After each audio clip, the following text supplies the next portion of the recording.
오늘은 그 중에 이제 제자를 부르시는 시작, 제자를 부르시는 내용을 가지고 은혜를 나누려고 합니다. 예수님이 베드로와 안드레와 야고보와 요한을 부르시는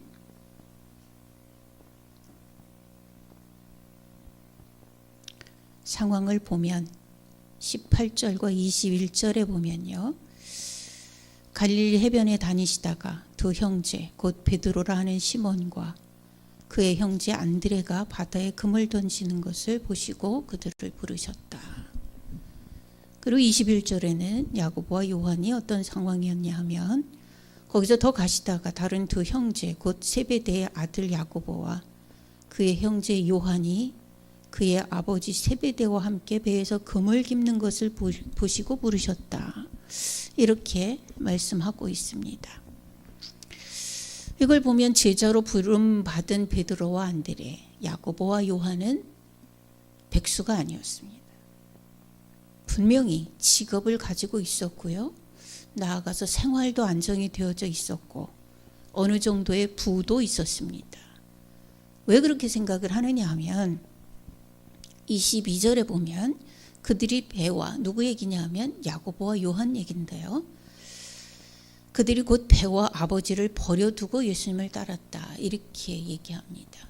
그러면 그 시절에 배가 있는 선주였었던 거죠. 그 아버지와 함께 그 일을 하고 있었던 것을 보면 가업이었던 거예요.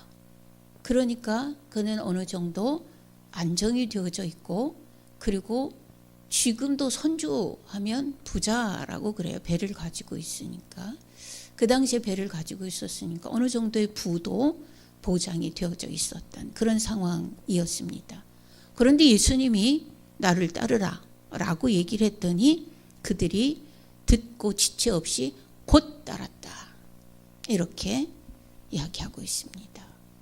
그럼 예수님은 그들을 제자로 부르시고 그들에게 무엇을 보장해 주었나를 한번 생각해 보면 좋겠어요. 왜?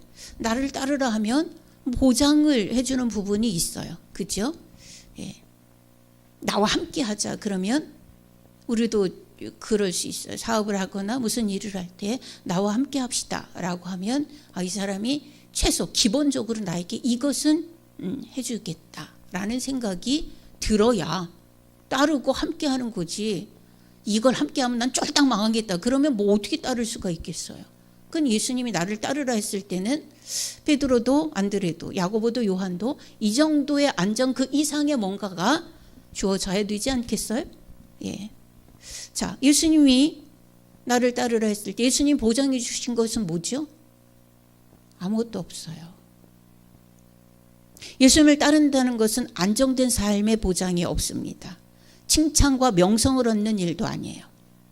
오히려 굶기도 하고 때로는 잠잘 곳도 없었던 그런 삶입니다. 반면에 요구되는 것은 굉장히 강력한 것이 요구가 되어집니다. 그 첫 번째는 뭐냐 하면 제자들에게 필수적으로 필요한 것은 뭐냐면 믿음이에요. 아주 강력한 믿음이 필요합니다. 제자의 삶이에요. 왜? 믿음이 없이는 하나님을 기쁘시게 못해요. 믿음이 없이는 하나님의 일, 천국의 일은 아무것도 할 수가 없어요. 때때로 예수님이 제자들에게 책망하셨던 것을 보면 우리 마가복음 9장 같은 거 생각을 해보세요. 어떤 아버지가 귀신 들린 한 아이를 데리고 왔어요. 제자들에게 고쳐달라 했습니다. 그랬더니 제자들이 못 고쳤어요.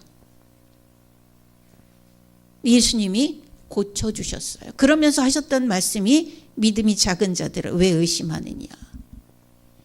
믿음이 왜 없느냐. 어느 때까지 내가 너희와 함께 있을 것 같으냐. 믿음이 없이는 아무것도 할 수 없다. 이 말씀이 9장 23절인가요? 그렇게 나와 있습니다. 믿음이 없어서 맨날 혼나요. 예수님의 제자가 된다는 것은 보장은 없고 요구는 강력합니다. 그뿐이 아닙니다. 제자들에게 필요한 필수 요건은 뭐냐면 순종이에요. 순종. 예수님의 사역의 시작부터 사람들은 그의 권위에 대해서 예수님이 가르치시는 것을 볼 때 굉장히 아이러니하게 저게 뭐지?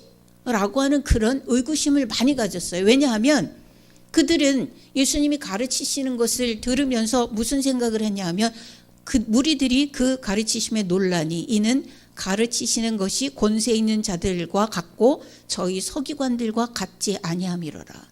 이렇게 성경은 보고하고 있습니다. 무리들은 예수님의 가르침에 놀라고 권세가 있는데 서기관들이 가르치는 것과는 다르네 이런 생각을 하는데 제자들은 이 상황에 대해서 놀란 나머지 뒤에서 자기들끼리 수근수근거리는 것이 저 사람이 누군데 바람과 바다도 잔잔해지지? 이런 얘기.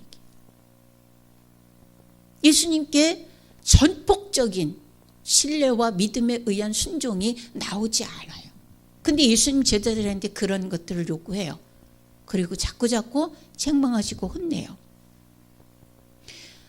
예수님의 제자들에게는 핍박을 당해도 협박 앞에서도 순종이 답이어야 해요. 사도행전 4장을 보면 베드로와 요한이 복음을 전하다가 잡혀갔어요. 그랬더니 거기에서 무슨 얘기를 하냐 하면 도무지 예수님의 이름으로 가르치지도 말고 말도 하지 말라. 이렇게 협박을 합니다. 그랬더니 베드로와 요한이 뭐라고 얘기를 하냐면 하나님 앞에서 너희 말을 듣는 것이 하나님의 말씀을 듣는 것보다 옳은지 한번 생각해 봐라. 뭐가 옳을 것 같으냐. 이런 얘기를 해요. 예. 그러면서 우리는 보고 들은 것을 말하지 아니할 수 없다. 사람보다 하나님을 순종하는 것이 마땅하다. 갈라디아서 1장에서는 뭐라 그래요? 하나님을 순종하는 것이 옳으냐 사람 앞에 순종하는 것이 옳으냐 선악간에 선택해라 이런 얘기까지 해요. 예수님의 제자들에게는 요구되어지는 것이 절대적인 신뢰에 의한 순종이에요. 순종하지 않으면 역사 일어나지 않거든요. 그리고 예수님의 제자들에게 주어지는 것은 뭐냐면 부와 안정과 미래가 아니라 십자가의 길이에요. 예수님 그 길을 어떻게 가셨어요? 이사야서를 기반해서 한번 생각을 해보면 그는 그 길을 멸시를 당하면서 갔다 그랬어요. 그리고 사람에게 싫어서 버림받았다. 간고를 많이 겪었고 질고를 알고 사람들이 얼굴을 가리고 보지 않았다. 멸시를 당했다. 귀히 여기지 않았다. 예수님은 참기 어려운 고통을 당했고요. 십자가의 수치를 짊어지셨어요. 군중들에게 야유를 받았고 강도들에게 비아냥거림을 당했어요. 이게 예수님이 걸어가신 길이에요. 전 인류의 구원을 위해서 예수님이 차근차근 흔들림 없이 걸어가신 길이 이 길이에요. 제자가 누구지요? 제자는 선생이 가신 길을 선생이 걸은 길을 똑같이 걸어가는 거예요. 특별히 문화생, 수제자는 그걸 똑같이 하는 사람을 얘기를 해요. 그런데 예수님은 그거 하라고 부르신 거예요. 제자들에게. 또 그뿐인가요? 관계에도 고통이 와요. 관계도. 예수님을 따른다는 이유로 죽을 때까지 무인도 섬에 갇혀서 살았던 사람도 있어요.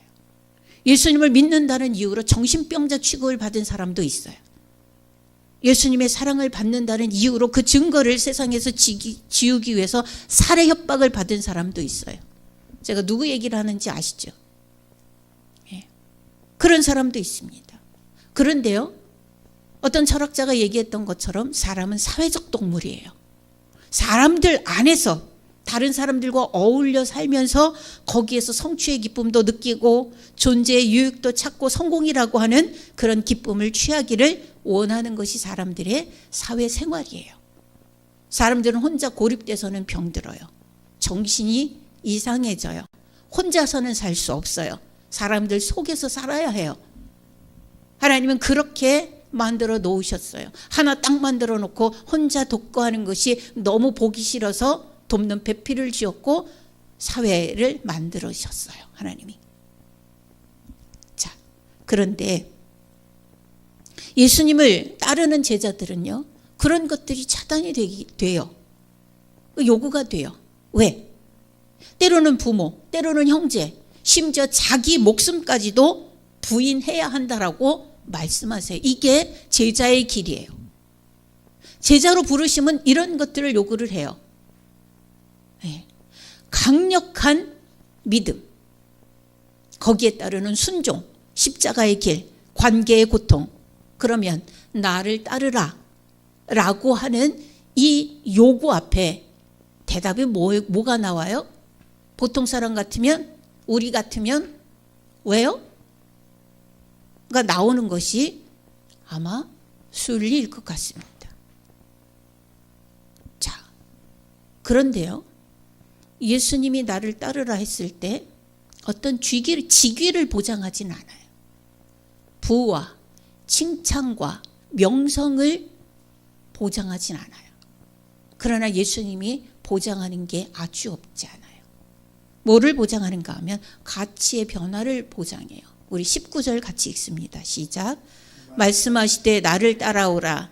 내가 너희를 사람을 낚는 어부가 되게 하리라. 아멘. 나를 따라오너라. 내가 너를 사람을 낚는 어부가 되게 하리라. 자, 베드로와 안드레와 야고보와 요한, 이들은 지금 무엇을 어부로 삼고 살았는가 하면 물고기를 건져 올리는 것을 어부로 삼고 살아서 그것을 팔아서 먹고 사는 중이었습니다. 그런데 이제 예수님이 그들에게 제시한 것은 이거예요. 이제 물고기 낚지 말고 사람 세우자. 세상에 제일 가치 있는 일이라고 하면 사람을 세우는 일일 겁니다. 사람을 반듯하게 세우고 하나님의 백성으로 세우고 제자를 삼는 일, 이것보다 더 가치 있는 일은 없어요. 예수님은 그것을 보장을 한 거예요. 가장 힘들고 어려운 일이지만 가장 가치 있는 일을 하자. 그것을 내가 하게 하겠다. 해주겠다.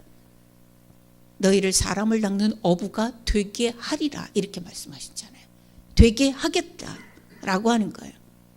사람에게 무엇이 중요한가를 분별한다는 것, 그리고 그것을 알게 한다는 것, 굉장히 중요한 일이에요. 제자들에게도 마찬가지, 제자들을 통한 다른 사람들을 그렇게 하는 것 굉장히 중요한 거예요. 지난주에 우리 학생에게 복음을 전했습니다. 상담을 시작하면서 제가 질문을 던졌어요. 너는 어떤 사람이 귀중한 사람이라고 생각을 하니? 라고 물었더니 그 아이가 하는 얘기가 일단은 키가 크고요. 그리고 날씬하고요. 예쁘고요. 공부 잘하고요. 그러면 귀중한 사람인 것 같아요. 라고 얘기를 해요. 그걸 들으면서 한번 제가 다시 물었습니다. 키가 크다는 것의 기준은 뭐냐? 날씬하다는 것의 기준은 뭐지? 예쁘다는 것은 누구처럼 예뻐야 예쁜 거냐? 그 기준이 뭐냐? 공부를 잘한다는 것은 어느 만큼 잘해야 공부를 잘한다는 거냐? 끝이 있냐? 예, 물었어요. 그랬더니 우물쭈물해요. 그래서 제가 얘기를 시작을 했죠. 네가 말한 것을 보니까 하나의 조건이 다 좋은 거다. 날씬하고 키 크고 예쁘고 공부 잘하고 그럼 뭐 정말 그거보다 더 좋은 게 어디 있어요. 그런데 그는 상대적인 조건들이다. 다 상대적인 조건들이다. 누구에 비교해서 누구보다 크면, 누구보다 날씬하면, 누구보다 예쁘면, 누구보다 공부를 잘하면, 그러면 그 기준은 혹시 기준이 너냐? 너보다 키가 크고 너보다 날씬하고 너보다 예쁘고 너보다 공부 잘하면 그건 귀중한 사람이냐? 그럼 넌 뭐냐? 그리고 한 가지 더 도전했습니다. 그럼 장애인은 귀하지 않은 거냐? 장애인은 쓰레기통에 갖다 버려야 되냐? 물었습니다. 그랬더니 아무 말 못하지요. 그래서 복음을 전하기 시작했습니다. 사람은 내가 말한 그런 상대적 가치가 있는 반면에 어떤 상황에서도 흔들리지 않는 절대적 가치가 있다. 그게 뭔가 하면 하나님이 천지를 창조하실 때, 너를 창조하실 때 내가 갖게 한, 너에게 갖게 한 그 가치다. 너는 하나님의 형상이다. 이렇게 하면서 복음을 전했습니다. 상대적 가치와 절대적 가치, 상대값과 절대값, 도저히 움직이지 않는 절대값이 굉장히 중요한 거죠. 예수님은 지금 제자들을 부르시면서 그 얘기를 한 거예요. 예. 가치의 변화를 주겠다. 물고기 말고 사람, 비교할 수 없는 가치를 네가 정말 그걸 귀중하게 감당하게 하겠다. 이건 내가 보장하마. 그래서 예수님은 제자들을 그들을 부르신 거예요. 사람들은요, 모두가 다 편하게 살고 싶고 잘 살고 싶어요. 누가 배 고프려고 일하고요? 누가 얻어맞으려고 일해요? 누가 노숙하려고 일해요? 잘 먹고 잘 사는 거요? 죄 아닙니다. 죄 아니에요. 잘 먹고 잘 살아야죠. 그런데 제가 학생 얘기한 것처럼 그것만을 위해서 산다면 그것은 절대적 가치를 잃어버리는 거예요. 절대적 가치 아니잖아요. 만약에 그것만을 추구하면서 산다면 인생 참 값없어지죠. 우스워지죠. 맨날 평생 다이어트 해야 되고요. 자라지 않는 키를 높게 하기 위해서 10cm, 15cm씩 굽높이를 높여야 되고요. 그게 뭐 하는 짓이에요. 네. 공부를 잘하려고 뭐 누구네처럼 표창장까지 위조하고 그래서 좋은 스펙을 갖게 하면 그건 뭐 할 거예요? 다 거짓말인데. 이제 이런 인생을 살게 된다는 거예요. 이런 인생. 상대적 가치를 추구하게 되어지면, 절대성을 잃어버리면, 그 절대성의 중요함과 그 가치를 잃어버리면 우리는 그렇게 살 수밖에 없다는 거예요. 예수님은 그 변화를 내가 갖게 하겠다라고 부르신 겁니다. 두 번째는 예수님께서 부르심에는 어떤 보장이 있는가 하면 과거, 현재, 미래가 달라집니다. 과거, 현재, 미래가 달라져요. 예수님 안에서는 과거에 대한 용서가 있습니다. 현재를 위한 새로운 삶의 지원을 받을 수 있고요. 미래를 위한 영광과 소망이 있습니다. 예수님 안에 이게 다 있어요. 그래서 과거, 현재, 미래가 싹 다 해결이 되어지는 거예요. 죄가 발목 잡지 않는다는 얘기예요. 과거의 죄가, 하나님으로부터 멀어진 그 죄가 예수님 안에서는 해결이 된다고요. 그게 우리의 인생의 발목을 잡지 않는다는 거예요. 내가 누구를 해왔거나 혹여 여자들 같은 경우에는 내가 낙태를 해서 살인을 했어도 예수님 안에서 그걸 용서받을 수 있다고요. 하나님을 모른 채 살았던 그 수많은 시간들에 대한 책임, 나 못 져요. 내가 그렇게 살았지만 내가 못 져요. 그런데 예수님 안에서 그걸 해결받을 수가 있다고요. 예수님 십자가 지셨으니까. 그 해결이 가능한 거예요. 과거의 어떤 죄악도 모두 용서받아요. 현재는 새로운 피조물로서의 삶이 지원되고 인도받을 수 있습니다. 예수님 반드시 약속하셨어요. 내가 가면 성령이 오실 것인데 그가 너희에게 생각나게 하고 가르쳐 주실 것이다. 진리를 알지니 진리가 너희를 자유케 하리라. 예수님은 단언코 얘기하셨어요. 그건 보장하마. 너희들이 현재 삶에 새로운 삶의 지원을 약속하셨어요. 미래는요, 예수님의 이름으로 천국 가는 것이 보장되어져 있잖아요. 너희의 시민권은 하늘에 있나니, 빌립보서 3장 20절에 그렇게 분명히 못 받고 있어요. 그러면 나는 죽어야 천국 가니까 지금부터 천국 갈 때까지 죽을 땡 하고 죽을 때까지는 어떻게 살아야 돼요? 성령의 인도를 받아서 사는 거죠. 성령님이 그래서 우리 안에 계시는 거잖아요. 아예 같이 살아주고 계시잖아요. 미래 천국의 삶이 보장되고 그 영광을 바라보며 내가 천국에 갈 거기 때문에 내가 지금 헌금을 5,000원을 하든 10,000원을 하든 1,000원을 하든 10만 원을 하든 1억을 하든 하늘에 쌓여진다는 그것이 얼마나 소망이에요. 근데 담임 목사 여기서 계속 하늘에 쌓아두시고 가서 누릴 준비가 되어지게 해달라고 기도하잖아요. 네. 하늘에 하나님 나라에 그 나라의 주인이 되어지는 삶. 거기서는 우리 월세 안 살아도 돼요. 거기서는 우리 전세 안 살아도 돼요. 껌껌한 집에 안 살아도 돼요. 저희 집은 껌껌하거든요. 아, 밝은 집에 살면 좋겠다 싶은 생각이 드는데 맨날 깜깜해요. 낮에도 불 켜야 돼요, 주방은. 그렇지 않으면 깜깜해서 아무것도 못해요. 환한 집에 좀 살아보면 좋겠어요. 우리 천국에는 그렇게 안 살아도 돼요. 그게 우리의 소망 아니야. 아버지 집에 거기는 날마다 찬양하고 기쁘고 열받는 일 없다는 게 얼마나 다행한 일이에요, 여러분. 예? 열받는 일 없다는 거.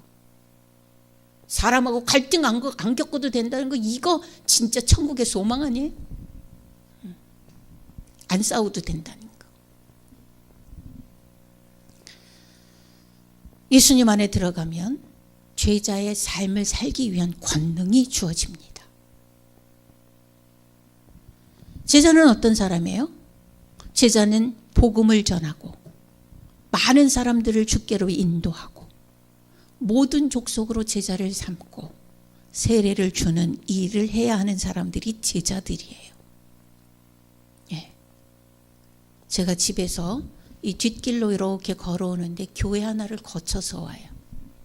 근데 그 교회에 현수막이 붙어져 있는데 늘 가슴이 티끔티끔합니다. 거기에 그렇게 써져 있어요. 오늘도 혼자 오셨습니까? 한 영혼을 주께로, 이렇게 써 있어요. 그걸 늘 보면서 죄송합니다. 혼자 갑니다. 그러고 오지요. 제자들에게 주어진 사명은 그거예요. 복음을 전하는 것. 그 많은 사람들을 주께로 인도하는 것. 그리고 그들을 그냥 자연인으로 사냥개 마냥 살도록, 들개 마냥 살도록 놔두는 것이 아니라 말씀과 기도로, 찬양으로 그를 제자 삼는 일, 양육하는 일을 하고, 그리고 세례를 주어 하나님의 백성으로 인치고 하나님의 백성으로 살 수 있도록 그렇게 세워가는 일. 이게 제자가 하는 일이거든요. 우리 여기에 다 속해요. 근데 그렇게 하기 위해서는 우리에게 기능이 있어야 돼요. 성경은 그걸 권능이라고 얘기를 하거든요. 기능이 있어요. 어떤 기능이요? 귀신이 역사하잖아요. 사탄이 역사하잖아요. 예수님의 이름으로 그걸 쫓아낼 수 있어요. 누구만? 예수님을 믿는 사람만, 예수님 안에 있는 사람만, 예수님이 붙잡고 있는 사람만. 그러니까 귀신을 쫓아내고 천국의 비밀을 우리는 알아요. 예수님이 그러셨어요. 자꾸 비유로 얘기를 하시니까 제자들이 묻습니다. 예수님, 왜 우리에게는 얘기를 하시고 저 사람들에게는 비유를 얘기하셔서 못 알아듣게 하시는 건데요? 그랬더니 뭐라고 그러시죠? 천국이 허락된 사람에게만 말씀을 허락하는 거다. 천국의 비밀을 우리에게는 알게 하셨어요. 말씀을 읽으면서 우리는 알아가잖아요. 말씀을 들으면서 알잖아요. 말씀을 이야기하면서 알잖아요. 이게 우리에게 주신 권능이에요. 방언을 말하고 병 고치는 능력도 주세요. 이게 제자들에게, 제자를 부르셔서 예수님께서 보장하시는 겁니다. 세상적인 명예와 부와 안정과 권력은 예수님 보장하지 않으셨어요. 그러나 가치의 변화는 보장하셨어요. 예수님 우리에게 과거, 현재, 미래에 대한 확실한 문제의 해결과 보장은 허락하셨어요. 제자의 삶을 살기 위한 권능은 약속해 주셨어요. 예수님은 공생에 사는 동안 3년 동안 제자 삼는 일을 최선을 다했어요. 그리고 우리에게도 가서 제자 삼으라 라고 명령하셨어요. 주님은 오늘도 우리에게 제시하세요. 나를 따라오너라. 무엇이라고 대답하실래요? 왜요? 아니면 아멘? 여러분들에게 꼭 부탁드립니다. 조건으로의 결정이 아닌 가치로서의 결정으로 대답하고 주님과 함께 걷는 성도가 되시기를 축복합니다. 기도하겠습니다. 아버지 하나님, 주님은 계속해서 우리에게 가치 있는 삶으로 살아라 라고 도전하시고 부르십니다. 하나님, 예수님, 성령님, 그런데 우리의 삶 가운데 필요한 것이, 세상적인 것이 너무 많아서 그걸 놓을 수가 없어서 계속 고기 잡고 싶습니다. 물고기 잡으러 가고 싶고 그것에 매여 있고 싶습니다. 그것에 비전이 없다는 것을 알면서도 그렇게 합니다. 그런데 주님, 우리가 조금 더 가치를 알고 용기를 내어서 툭 털고 일어나 절대값을 찾아가는 믿음이 있게 하여 주옵소서. 주님을 기쁘시게 하는 삶, 그리고 하나님의 영광을 드러내는 삶, 능력 있게 사는 삶, 그것에 대한 재미와 권세를 누리게 하여 주옵소서. 예수님 이름으로 기도하옵나이다. 아멘.